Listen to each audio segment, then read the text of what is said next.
No período de volta às aulas, os pais precisam de um bom planejamento financeiro para custear as despesas com materiais escolares. O grande diferencial para as famílias nesse período é o planejamento.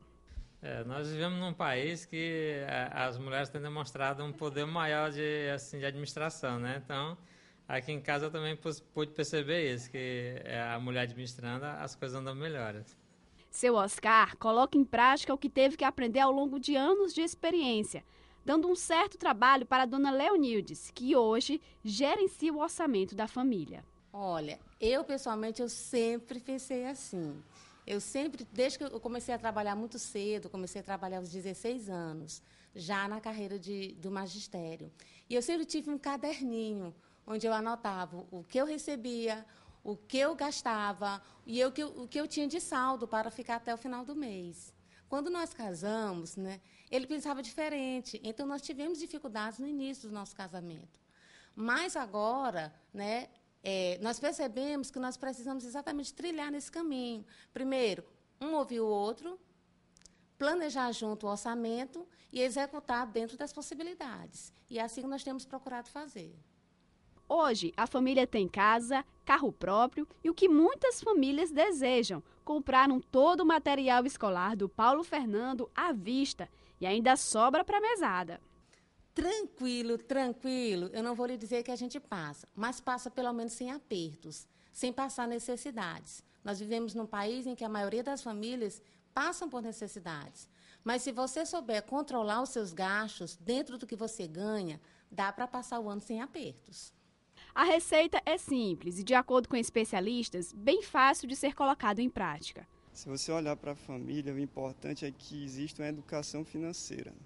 Então, quando você se educa, não adianta você estar olhando para uma dica aqui, outra lá, que você não vai resolver o teu problema.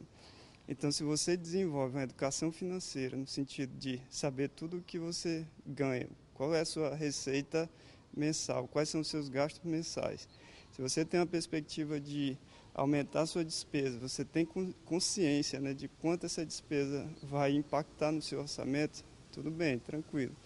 Então não é que você não tenha que gastar, é que você tem que gastar de acordo com o que você ganha.